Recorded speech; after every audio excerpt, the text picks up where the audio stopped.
Hi friends, do you know which community fought the longest and the toughest battles with the Mughals and repeatedly humiliated them at the peak of their power? Before we go there, if you like history, please go through other blogs in my Hidden History series for great legends left out by our historians, and my history series playlist for my reviews of great books on history.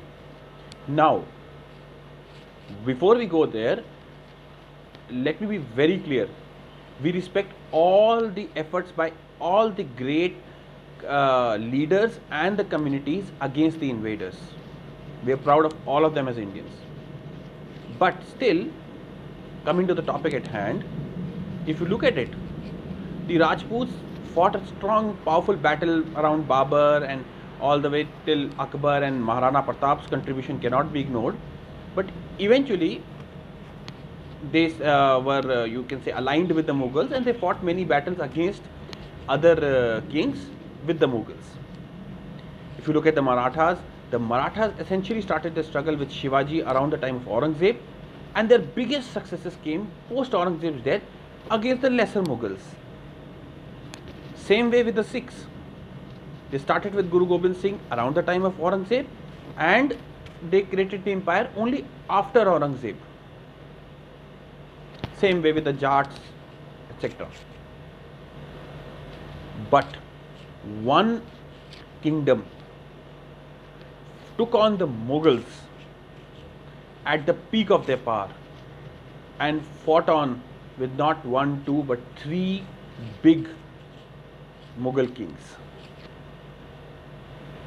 They were the Ahom dynasty, the creators of modern Assam, from where the name comes from, and who ruled over the northeast portion. The other amazing thing about them is that while the others were mostly revolts from within the Mughal empire, Ahom dynasty dominated the northeast, and the reason for their conflict with the Mughals was that they wanted to be seen as a superpower in the northeast and not the Mughals. They were unwilling to accept Mughal superiority and wanted to be very clear that they are the dominant force in the northeast. Finally, I just want to say that if you read about this, or had we been taught about this in school, people who in any manner consciously or unconsciously discriminate against northeast should feel ashamed. Now quickly, the Ahom dynasty is supposed to have come from somewhere near modern Burma, settled in Assam, and they created the Ahom empire in the northeast. Very soon the Mughals, once they reached the northeast portion, there was conflict between them because the smaller states, who will dominate, who is the overlord. And around Jahangir's time, there was major confrontation, clashes, and eventually Jahangir's forces had to settle down. They wanted to take over all the way to Guwahati, but they could not. There were fierce battles. They were pushed back. Around Shah Jahan's time, renewed efforts were made to subjugate the Ahoms, and at one point they were fairly successful, and they could take away all the way to Guwahati, and Guwahati was a new border. But the moment Shah Jahan fell ill in his old age, and the Ahoms saw their opportunity, and there was a war of succession going on, and they not only recovered all their lost lands, but they reached all the way till Dhaka. They even captured and took prisoner many Mughal, you can say, lords, etc., and they were able to fully establish their control. The moment Aurangzeb came back, he sent his blue-eyed boy Mir Jumla, who was very instrumental in making him king, to the northeast. Initially, Mir Jumla was very successful, and some say that one of the reasons was there was a lot of internal politics and conflict within the Ahoms also. Okay, and that enabled Mir Jumla's success. And Mir Jumla was able to force a treaty which was very humiliating, and a lot of money had to be given from the Ahom side. But once he went back, the Ahoms went back on their treaty.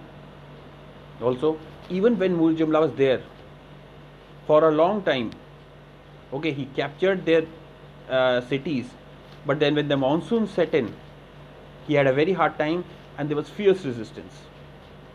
And once he went back, the Ahoms did not pay up the money. So there were future conflicts with him.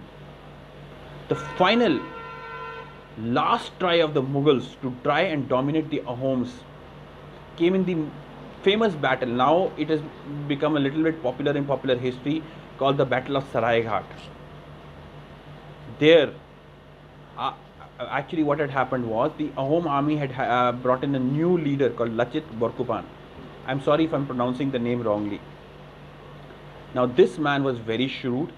He had planned the battle in a manner and he had lured the Mughals into it, wherein you see he had blocked the land entrances to Guwahati through a lot of mud banks, etc., and so that the Mughals would be forced to do a naval battle at a very specific point called Saraighat, where the river is just 1 kilometer in thick and a very thin area, so that it will be a very thin area where the battle is fought.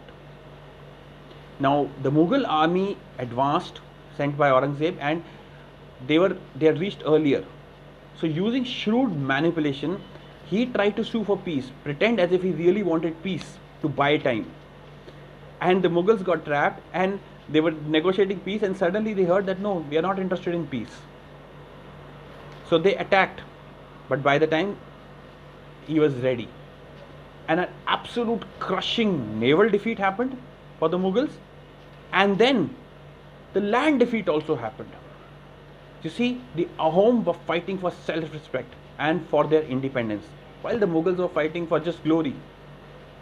They were landed a huge defeat, and that was the last time the Mughals tried to dominate Northeast.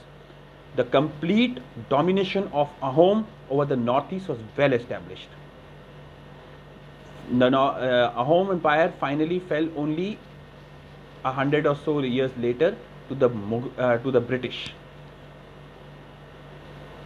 Friends, all I want to say is that there are many things that we need to be proud of in the Northeast, but when I read about the Ahom Empire, I was amazed that such an important aspect had not even been covered in hard history textbooks. When we talk about the warriors, races, we do not even mention the Ahom in mainland India. It is absolutely shocking and humiliating. We must highlight the glory of the Ahom Empire to one and all. Thank you. Please read up about them for further details. Thanks.